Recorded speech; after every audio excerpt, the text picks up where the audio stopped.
శ్రీరాఘవం దశరథాత్మజమప్రమేయం సీతాపతిం రఘుకులాన్వయరత్నదీపం నిశాచర వినాశకరం నమామి. మనోజవం మరుతతుల్యవేగం జితేంద్రియం బుద్ధిమతాం వరిష్టం వాతాత్మజం వనరయూధముఖ్యం శ్రీరామదూతం శిరసా నమామి. ఆపదామపహర్తారం దాతారం సర్వసంపదాం లోకాభిరామం శ్రీరామం భూయో భూయో నమామ్యహం. మనది సనాతన ధర్మం.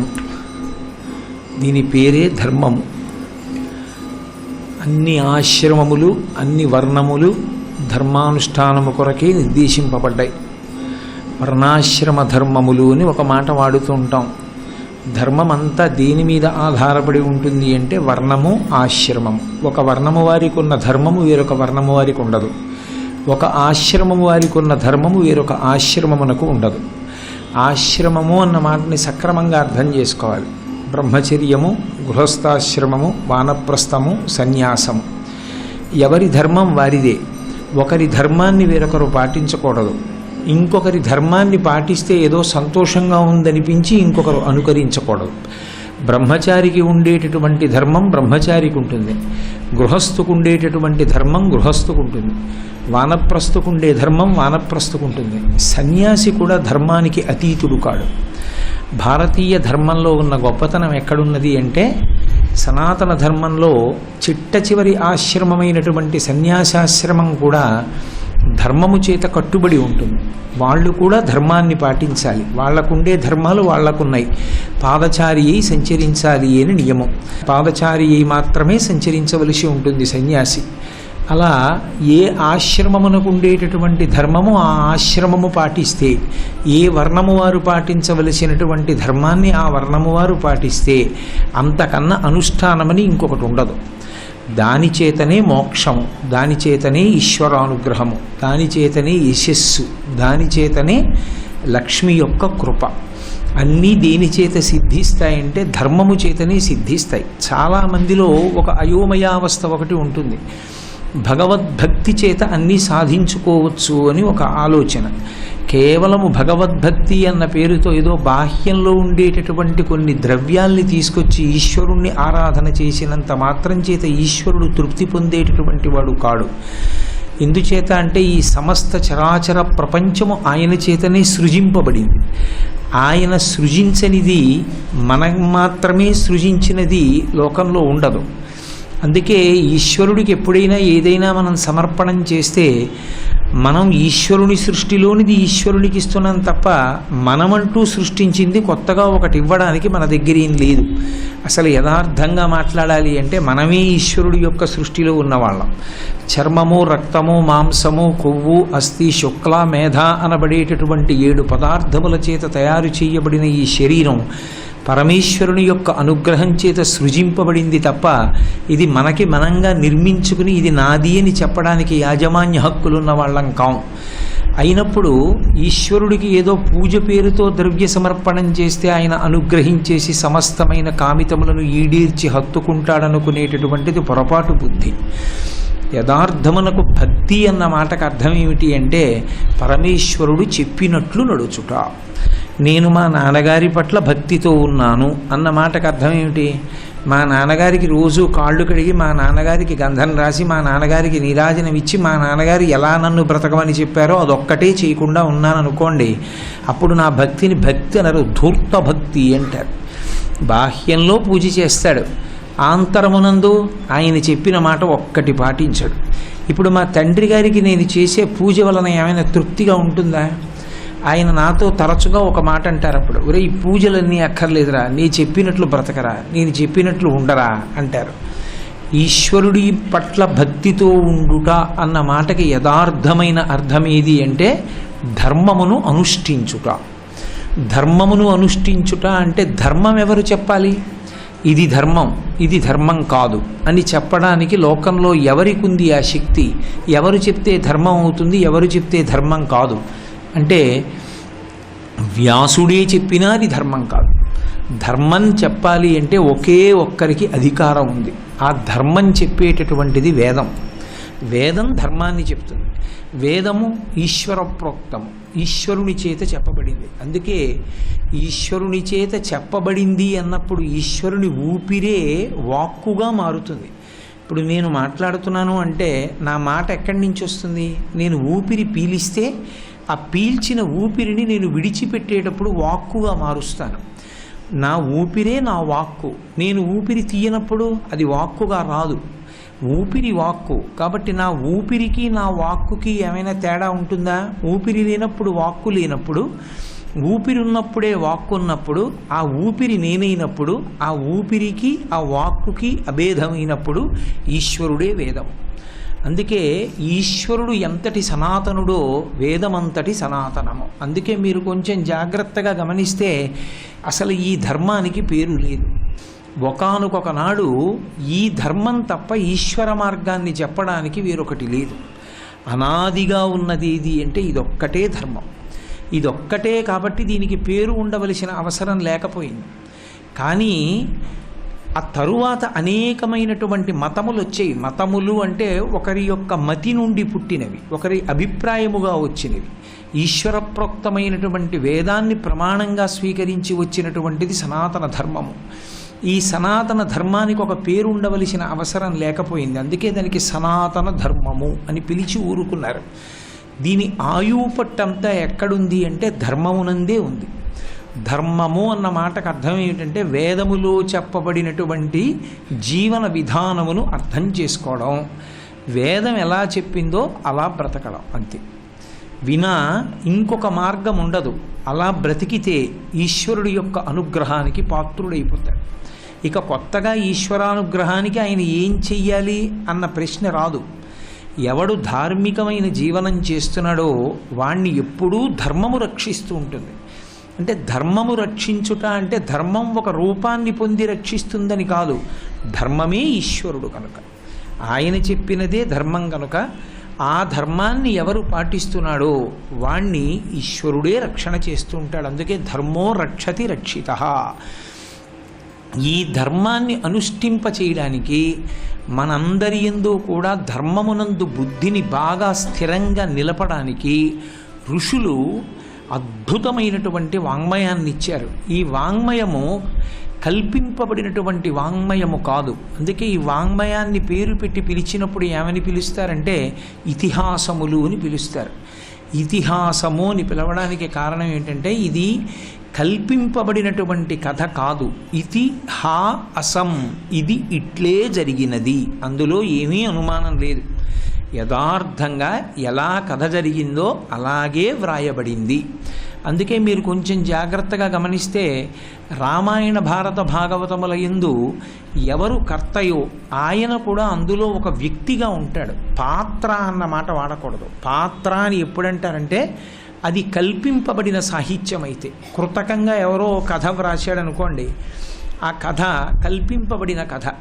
కల్పింపబడిన కథలో ఎవరో కథానాయకుడు, కథానాయకి, ప్రతినాయకుడు ఉన్నారనుకోండి, వాళ్ళని పాత్రలు అంటారు. ఎందుకంటే వాళ్ళు యథార్థముగా ఉన్నవాళ్ళు కారు. కానీ పౌరాణిక వాంగ్మయం ఇతిహాసముల యందు చెప్పబడినటువంటి వ్యక్తులు ఎవరున్నారో వాళ్ళని పాత్రలని పిలవకూడదు. కృష్ణుడు పాత్ర, రాముడు పాత్ర అనకూడదు. అలా అంటే అది కల్పింపబడినది అని, అది యథార్థమే. అందుకే రామాయణం రచించేటప్పుడు వాల్మీకి రామాయణం రచన చేసిన కేవల కవిగా ఉండరు. వాల్మీకి మహర్షి రామాయణ కథలో ఒక వ్యక్తి. అందుకే సీతాదేవిని ఎవరి ఆశ్రమంలో దిగబెట్టారు అంటే వాల్మీకి మహర్షి ఆశ్రమంలోనే దిగబెట్టారు. వాల్మీకి మహర్షి కూడా రామాయణంలో ఒక వ్యక్తి. మహాభారతం వ్యాసుడు కర్త అయితే వ్యాసుడు మహాభారతాన్ని కేవలం రచన చేసి ఊరుకోవడం కాదు, మహాభారతంలో ఎన్నో చోట్ల ప్రముఖమైనటువంటి స్థానాన్ని వ్యాస మహర్షి పోషించారు. అసలు భరతవంశం నిలబడడానికి ఆయన ప్రధానమైన కారకుడయ్యాడు. అందుకే కాల్పనిక వాంగ్మయము కానిది యథార్థమైనది జరిగిన దానిని ఇతిహాసం అని పిలుస్తారు. ఈ ఇతిహాసముల యందు మళ్ళీ కావ్యము అని ఒకటి ఉంటుంది. కావ్యము అంటే ప్రియుడు ప్రియురాలితో ఎంత అనునయంగా మాట్లాడతాడో అంత మధురమైనటువంటి సంభాషణలతో కూడుకున్నదై అటువంటి వాక్కులతో నిండినదైతే దాన్ని కావ్యము అని పిలుస్తారు. అందుకే అలా ఎప్పుడైనా మాట్లాడితే ఆయన కావ్య భాషను ఉపయోగించారండి అంటారు. కావ్య భాషను ఉపయోగించారు అంటే పరమ అనునయంగా మాట్లాడారు అని. మిత్రవాక్యము అని ఒక స్నేహితుడు ప్రమాదంలో పడిపోకూడదు అని వేరొక స్నేహితుడు మాట్లాడితే ఎలా ఉంటుందో, స్నేహితుడన్న మాట కూడా తక్కువ స్థాయి, మిత్రుడే.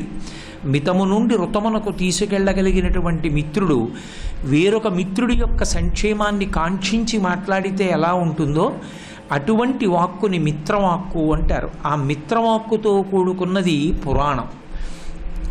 రాజశాసనం ఎలా ఉంటుందో అలా అనునయించి మాట్లాడడం, మిత్రుల్లా మాట్లాడడం ఉండదు. రాజు శాసనం చేస్తే ఎలా ఉంటుందో అలా శాసించి మాట్లాడేది వేదం.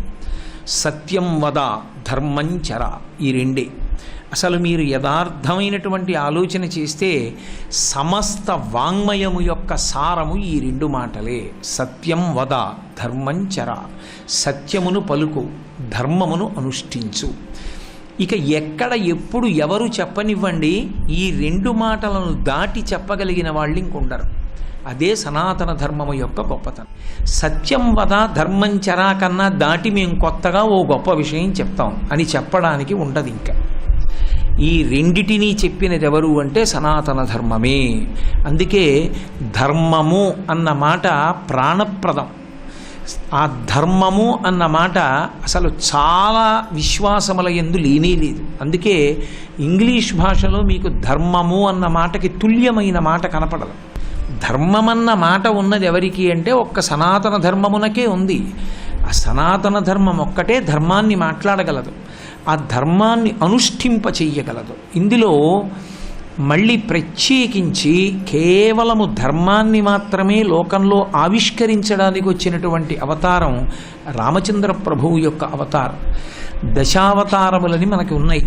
వెంకటేశ్వరుణ్ణి పిలుస్తూ అంటారు, వేదోద్ధారణ మందరాభరణ వృద్ధి ధర్మ నిర్మాణ ప్రహ్లాదత్రాణ బలిప్రతారణ నృపాహంకార నిర్వాపన వైదేహీ రమణ ధనంజయ జయ వ్యాపార పారీణ క్షోణీ దివ్యత్కరుణ తమోహరణ తండ్రి వెంకటేశ ప్రభో అని.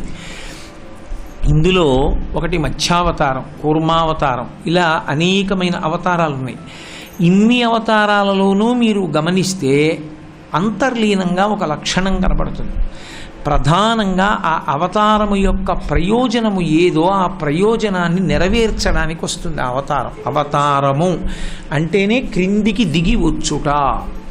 తార అంటే పైన ఉండడం, అవతార అంటే కిందికి రావడం. పరమేశ్వరుడు క్రిందికి దిగి వస్తే ఎందుకు దిగి వస్తాడు అంటే అవతారంగా లోకంలో ధర్మాన్ని నిలబెట్టడానికే వస్తాడు. అందుకే కృష్ణ భగవానుడిగా భగవద్గీత చెప్తే పరిత్రాణాయ సాధూనాం వినాశాయ చ దుష్కృతాం ధర్మ సంస్థాపనార్థాయ అంటాడు. ధర్మాన్ని స్థాపించడానికి మాత్రమే నేను అవతారాన్ని స్వీకరిస్తూ ఉంటాను. ధర్మ సంస్థాపనార్థాయ సంభవామి యుగే యుగే, నేను ప్రతి యుగంలోనూ అవతరిస్తూ ఉంటాను అంటాడు ఆయన. అటువంటి పరమేశ్వరుడు ధర్మ సంస్థాపనకు అంత పెద్ద పీట వేసినప్పటికీ దశావతారాల్లో మిగిలిన అవతారాలన్నీ ఒకెత్తు, ఒక్క రామచంద్రమూర్తి అవతారం ఒక్కటి ఒకెత్తు. ఎందుచేత అంటే అసలు ఆ అవతారం రావడానికి ప్రయోజనం ఏమిటి? ఆయన రావలసిన అవసరం ఎందుకు వచ్చింది? రావణ సంహారం చేయవలసి వచ్చింది కాబట్టి వచ్చాడు. రావణ సంహారం చేయడానికి వచ్చినటువంటి రాముడు రావణ సంహారం చేసేసిన తర్వాత అవతార పరిసమాప్తి చేసేయచ్చు. నువ్వు రావణ సంహారం చేసిన తరువాత కూడా ఈ భూమండలంలో ఉండు అని ఎవరైనా అడిగారు ఆయన్ని? పోనీ ఎవరో భక్తుడు అడిగాడండి, అందుకని ఆయన కోరిక మీదకి ఆయన ఉన్నాడు అందామా అంటే, మీరు శ్రీరామాయణాన్ని పరిశీలనం చేస్తే ఎక్కడా కూడా రాముణ్ణి ఎవ్వరూ అడగలేదు. అలా రాముణ్ణి అడగడం అంటే శ్రీ మహావిష్ణువుని అడగలేదు. విష్ణువు కనపడింది ఎప్పుడు అంటే దశరథ మహారాజు గారు పుత్రకామేష్టి చేస్తున్నాడు. ఇష్టింతేహం కరిష్యామి పుత్రీయాం పుత్రకారణాత్ అథర్వ శిరసి ప్రోక్తై మంత్రై సిద్ధాం విధానత అన్నాడు. మహానుభావుడైనటువంటి ఆ ఋష్యశృంగుడు దశరథ మహారాజు గారితో మాట్లాడుతూ అథర్వ శిరస్సు అనబడేటటువంటి వేదమునందున్న మంత్రములను అనుసంధానం చేసి నీ కోరిక తీరడానికి, నీకు కొడుకులు పుట్టడానికి నీతో ఒక ఇష్టి చేయిస్తున్నాను, సిద్ధం కమ్మన్నాడు.